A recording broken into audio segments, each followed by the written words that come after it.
आखिर कर क्या रही थी पुलिस और उस एरिया में क्यों नहीं सिक्योरिटी ज्यादा टाइट थी, सबसे बड़ा सवाल है। मैं आऊंगी आपके पास। बड़ी खबर एक और है कि आक्रोश लोगों का थम नहीं रहा है। इस घटना के बाद लोगों में जबरदस्त गुस्सा है। पुणे रेप केस के बाद लोगों में गुस्सा है। पुणे रेप केस को लेकर शिवसेना उद्धव गुट के कार्यकर्ताओं जो है वो भड़क गए, बस डिपो में तोड़फोड़ करनी चालू कर दी। कार्यकर्ताओं ने उस बस डिपो को निशाना बनाया है जहां पर रेप की घटना हुई।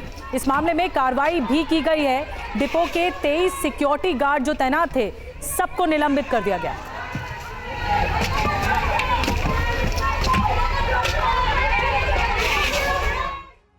और सरकार भी हरकत में आ गई है। महाराष्ट्र की सरकार, पुणे रेप मामले में महाराष्ट्र सरकार ने आपात बैठक बुलाई है।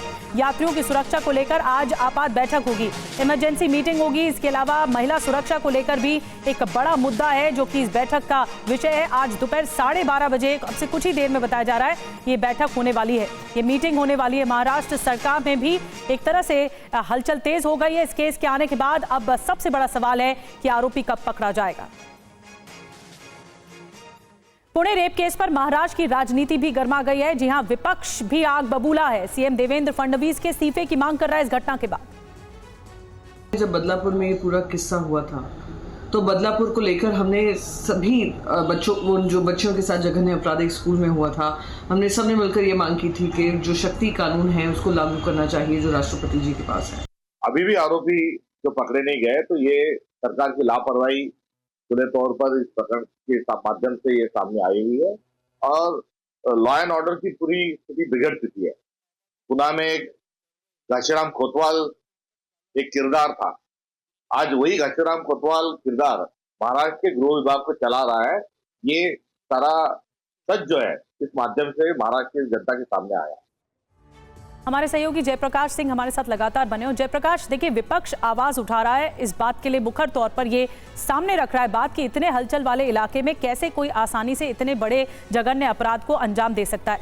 लेकिन पुलिस के हाथ सिर्फ एक सीसीटीवी है जयप्रकाश, और पुलिस किस किस चीज को खंगाल रही है, कैसे सबूत जुटा रही है इस केस में?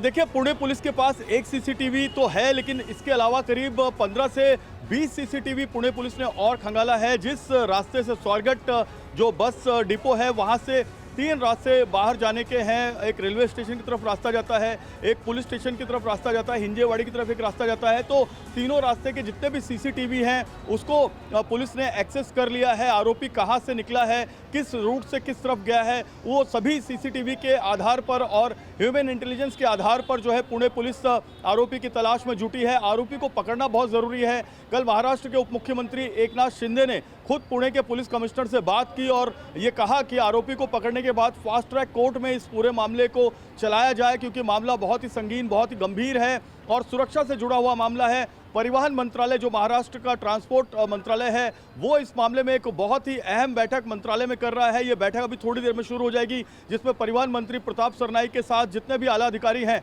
वो इस बैठक में शामिल होंगे कि महिलाओं की सुरक्षा स्ट्रेट ट्रांसपोर्ट की लंबी दूरी की बसों में कैसे और ज्यादा पुख्ता की जाए, डिपो में कैसे जो महिलाएं इंतजार करती हैं बसों का उनको सुरक्षा मुहैया करवाई जाए। जो ट्रांसपोर्ट मिनिस्ट्री के सिक्योरिटी गार्ड्स हैं, सुरक्षा कर्मी हैं, उनको कैसे और ज़्यादा उनको गाइडलाइन नियमावली के तहत उनको काम करने के लिए कहा जाए। इन तमाम चीज़ों को लेकर आज बैठक हो रही है और इस बैठक में कई अहम नतीजे आएंगे। एनसीडब्ल्यू ने इसमें संज्ञान लिया है। पुणे पुलिस को एनसीडब्ल्यू ने कहा है कि इसकी रिपोर्ट 3 दिन के भीतर दी जाए कि क्या इन्वेस्टिगेशन हुआ, कैसे आरोपी ने इस महिला के साथ में दुराचार किया और आरोपी जो है वहां पर खुलेआम घूम रहा था, उसको क्यों पहले एहतियातन हिरासत में नहीं लिया गया संदिग्ध अवस्था में जब वो वहां पर घूमता हुआ मिला। तो इन तमाम चीजों को लेकर एनसीडब्ल्यू ने भी इस मामले में संज्ञान लिया है। पुणे पुलिस लगातार 13 पत्थर बनाकर अलग अलग जगह पे अपनी टीमों को रवाना कर चुकी है।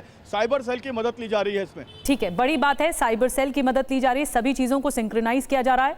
पुलिस उस अपराधी तक, उस आरोपी तक पहुंचने की पूरा प्रयास कर रही है। कई टीमें एक साथ बनाई गई हैं, पुणे के अलावा अलग अलग लोकेशन में भी तलाशा जा रहा है। बहुत बहुत धन्यवाद जयप्रकाश आपका जानकारी देने के लिए। अपडेट आगे भी देंगे दर्शकों को जब ये मीटिंग शुरू होगी, आपात बैठक शुरू होगी।